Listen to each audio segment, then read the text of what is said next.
Capítulo 2. El dormitorio trasero. Los historiadores nos aseguran que el verano de 1842 no difirió gran cosa de los demás veranos. Sin embargo, para Flush fue tan diferente que seguramente se preguntaría si hasta el mundo no habría cambiado. Fue un verano pasado en un dormitorio, un verano pasado con Miss Barrett, fue un verano pasado en Londres, pasado en el cogollo de la civilización.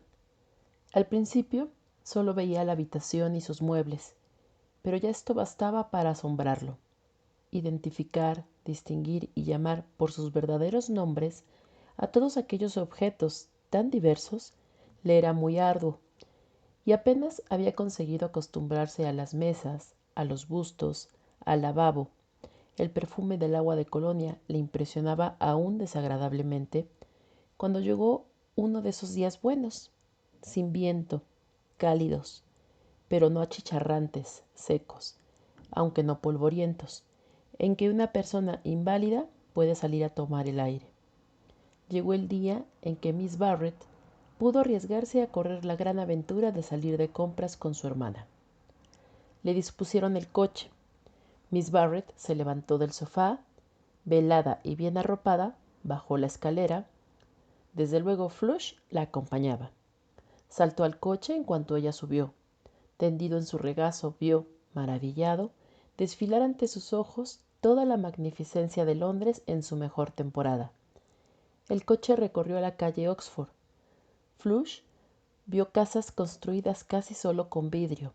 Vio ventanas en cuyo interior se cruzaban colgaduras de una alegre policromía, o en las que se amontonaban brillantes piezas rosadas, purpúreas, amarillas.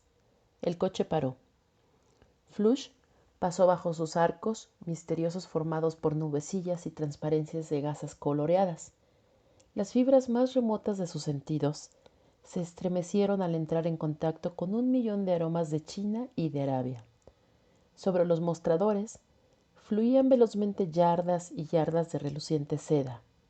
El bombací, en cambio, desenrollaba majestuosa su obscura tonalidad, sin prisa. Las tijeras funcionaban, lanzaban sus destellos las monedas. El papel se plegaba a las cosas y las cuerdas lo apretaban. Y con tanto ondular de colgaduras, tanto piafar de caballos, con las librias amarillas y el constante desfile de rostros, cansado de saltar y danzar en todas direcciones, nada tiene de particular que Flush, saciado con tal multiplicidad de sensaciones, se adormilara, se durmiera del todo e incluso soñara, no enterándose ya de nada hasta que no lo sacaron del coche y se cerró tras él la puerta de Wimpole Street. Y al día siguiente, como persistía el buen tiempo, se aventuró Miss Barrett a realizar una hazaña aún más audaz. Se hizo conducir por la calle Wimpole en un sillón de ruedas. También esta vez salió Flush con ella. Escuchó el cliqueteo de sus pezuñas sobre el duro pavimento de Londres. Por primera vez le llegó al olfato toda la batería de una calle londinense en un caluroso día de verano. Olió las insoportables emanaciones de las alcantarillas, los amargos olores que corroen las verjas de hierro y los olores humeantes y que suben a la cabeza procedentes de los sótanos. Olores más complejos y corrompidos, y que ofrecían un contraste más violento y una composición heterogénea que cuantos oliera en los campos de Reading, olores fuera del alcance de la nariz humana. Así, mientras el sillón de ruedas seguía adelante, él se detenía, maravillado, definiendo, saboreando cada efluvio hasta que un tirón de collar lo obligaba a seguir su camino. También le asombraba el paso de los cuerpos humanos. Las faldas le tapaban la cabeza al pasar y los pantalones le cepillaban las caderas. A veces alguna rueda le rozaba casi el hocico. Cuando pasaba un carromato, un aire de destrucción le resonaba en los oídos y aventaba los mechones de sus patas. Entonces se aterrorizaba, pero misericordiosamente la cadena le tiraba del collar. Miss Barrett lo tenía bien sujeto para evitar que buscase por imprudencia una irreparable desgracia. Por último, Con todos los nervios latiéndole y con los sentidos embriagados, llegó a Regent's Park. Y entonces, al ver de nuevo, tras años de ausencia, así se lo parecía a él, la hierba, las flores y los árboles, repercutió en sus oídos el ancestral grito de caza y se lanzó a correr como había corrido en el campo familiar. Pero ahora era muy distinto. Su impulso se vio cortado en seco por el peso que llevaba al cuello y el inevitable tirón. Cayó sentado sobre las ancas. ¿No había ahí árboles y hierba?, pensó. ¿No eran aquellos los signos de la libertad? ¿No se había lanzado en plena carrera cada vez que Miss Mitford salía con él al campo? ¿Por qué aquí estaba prisionero?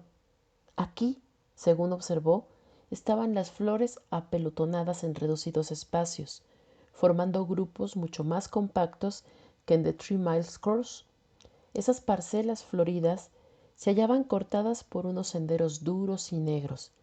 Por ellos caminaban unos hombres con espejeantes sombreros de copa. Al verlos, se aproximó temblando al sillón de ruedas y aceptó de buen grado la protección de la cadena. Por esto, cuando hubo salido varias veces de paseo, se formó en su cerebro un nuevo criterio. Atando cabo con cabo, había llegado a una conclusión. Donde hay macizos de flores, hay veredas de asfalto. Donde hay macizos y flores y sendas de asfalto, hay hombres con sombreros de copa espejeantes. Donde hay macizos de flores, sendas de asfalto y hombres con sombreros de copa espejeantes, los perros han de ir sujetos con cadenas. Aunque incapaz de descifrar ni una palabra del letrero clavado en Regent's Park, se había aprendido la lección. Los perros han de ir sujetos con cadena. A este núcleo de conocimiento, originado por las extrañas experiencias del verano de 1842, se adhirió pronto otro. Los perros no son iguales entre sí, sino diferentes. En 3 Miles Cross se había mezclado Flush tanto con los perruchos de taberna como con los galgos de los señores. No solía establecer diferencia alguna entre el perro del caldero y él. Incluso era probable que la madre de su hijo, aunque la llamaran Spaniel por cortesía, no fuera sino una perra cruzada, cuyas orejas largas procedieran de una casta y el rabo de otra. Pero los perros de Landres, según describió Flush enseguida, estaban divididos en dos clases rigurosamente separadas. Unos son perros encadenados, otros van sueltos. Algunos salen a tomar el aire en carruajes y beben en vasijas purpúreas. Otros, de aspecto desaliñado y carente de collares, se las arreglan como pueden en el arroyo. Por tanto, los perros difieren entre sí. Comenzó a sospechar Flush. Unos son de elevada condición y otros de baja, y sus sospechas se vieron confirmadas por retazos de conversación entre los perros de Wimpole Street. ¿Ves aquel tipejo? Bah, es un mestizo. Caray, vaya, un spaniel con buen tipo. Es de la mejor casta inglesa. Qué lástima que no tuviera las orejas un poco más abarquilladas. Fíjate en aquel del tupé. De frases como esta, y del tono de alabanza o de mofa con que eran pronunciadas, ya las oyera junto al buzón de correos o a la puerta de la taberna donde solían comunicarse sus vaticinios sobre las carreras de caballos, pudo deducir Flush, antes de terminar el verano, que no existe igualdad entre los perros. Unos son de clase alta y otros de clase baja. ¿A cuál pertenecía él, pues? En cuanto llegó a casa, se examinó cuidadosamente en el espejo. Gracias a Dios, era un perro de muy buena cuna. Su cabeza era de líneas suaves, sus ojos prominentes pero no saltones, y sus patas forradas de pelo largo y fino. No desmerecería junto al cocker, mejor criado de Wimpole Street. Notó con satisfacción que él también bebía de una vasija purpúrea. Tales son los privilegios del alto linaje. E inclinó la cabeza para que le engancharan la cadena al collar. Tales son sus penalidades. Cuando Miss Barrett lo observó, mirándose al espejo, se formó una idea falsa. Lo creyó un filósofo que meditaba sobre la diferencia existente entre la realidad y lo aparente. Y en verdad era un aristócrata que repasaba sus títulos. Pero pronto terminaron los días hermosos del verano. Empezaron a soplar los vientos otoñales y Miss Barrett llevó una vida de completa reclusión en su dormitorio. La vida de Flush también cambió. Su educación exterior fue suplida por la que le proporcionaba el dormitorio, y esto suponía para un perro del temperamento de Flush la imposición más violenta que pueda imaginarse. Sus únicos paseos, y estos muy cortos y de cumplido, eran los que daba con Wilson, la doncella de Miss Barrett. Durante el resto del día permanecía en el sofá, a los pies de Miss Barrett. Todos sus instintos naturales se veían obstaculizados. El año anterior, cuando habían soplado los vientos otoñales en el Berkshire, lo había dejado correr con toda la libertad por los rastrojos. Ahora, en cuanto oía Miss Barrett el batir de la hiedra contra los cristales, mandaba a Wilson que cerrase bien la ventana. Cuando las hojas de las enredaderas escarlata y los más tuerzos comenzaron a marchitarse en la jardinera de la ventana y cayeron, se envolvió con mayor cuidado en su chal de la India. Cuando la lluvia de octubre azotaba la ventana, Wilson encendía el fuego y amontonaba el carbón en la chimenea. El otoño fue intensificándose hasta hacerse invierno y las primeras nieblas llenaron de ictericia la atmósfera. Wilson y Flush encontraban a tientas el camino para llegar al postebuzón o a la farmacia. Al regresar, solo podían distinguir en el cuarto las confusas manchas blanquecinas de los bustos sobre el armario y los estantes. Los campesinos y el castillo se habían esfumado de la cortinilla. Los cristales estaban cubiertos de un amarillo pálido. Flush tenía la impresión de que Miss Barrett y él vivían en una cueva llena de cojines e iluminada por el resplandor del fuego. De la calle les llegaba el incesante zumbido del tráfico, con repercusiones amortiguadas. De cuando en cuando pasaba una voz pregonando con rudeza: «Se componen sillas viejas y canastas», apagándose calle abajo. A veces era una musiquilla callejera que se acercaba más fuerte a cada instante y se iba borrando al alejarse. Pero ninguno de estos sonidos significaba libertad, acción ni ejercicio. El viento, la lluvia, los días crudos de otoño y el frío a mediados de invierno solo se traducían para Flush en calor y quietud, en lámparas encendidas, cortinas corridas y la lumbre atizada a cada momento. Al principio se le hacía todo ello casi insoportable. No podía evitar el ponerse a danzar por la habitación, uno u otro día otoñal en el que el viento soplara, mientras las perdices estarían esparciéndose por los rastrojos. Creía oír disparos entre los rumores que le traía el aire. No podía contenerse cuando ladraba fuera algún perro. Corría a la puerta agitándosele la pelambre.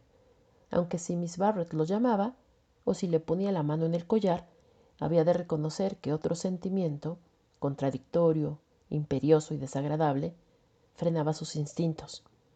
Se echaba, inmovilizándose a los pies de ella. La primera lección que aprendió en la escuela dormitorio consistió en controlar los instintos más violentos de su ser. Y esta lección era una dificultad tan portentosa que con mucho menos esfuerzo aprendieron griego muchos eruditos. Muchas batallas se ganaron en el mundo sin que los generales vencedores hubieran tenido que desplegar tanta fuerza de voluntad. Pero es que la profesora era Miss Barrett. Flush sentía cada vez con más convicción cómo se estaban ligando el uno al otro a medida que transcurrían las semanas. Era aquel un vínculo embarazoso y, sin embargo, emocionante. Se reducía a esto: si el placer de Flush suponía pena para ella, entonces dejaba su placer de serle placentero, y si le hacía también a él, penoso en unas 3/4 partes. Cada día se evidenciaba la verdad de esta solución. Por ejemplo, alguien abría la puerta y le silbaba llamándolo.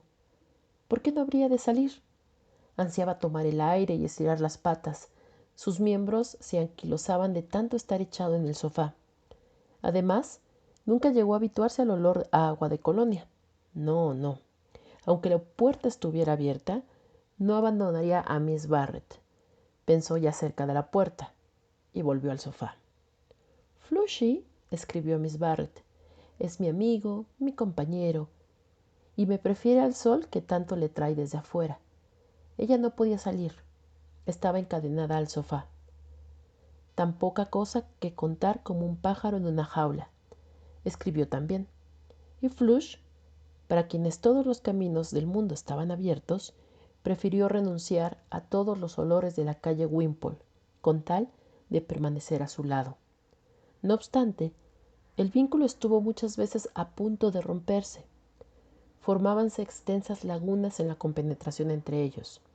En ciertas ocasiones se quedaban mirándose, como si fuese totalmente extraños el uno para el otro. ¿Por qué? Preguntábase Miss Barrett. ¿Temblaba Flush de pronto y se erguía gimoteando para escuchar quién sabe qué?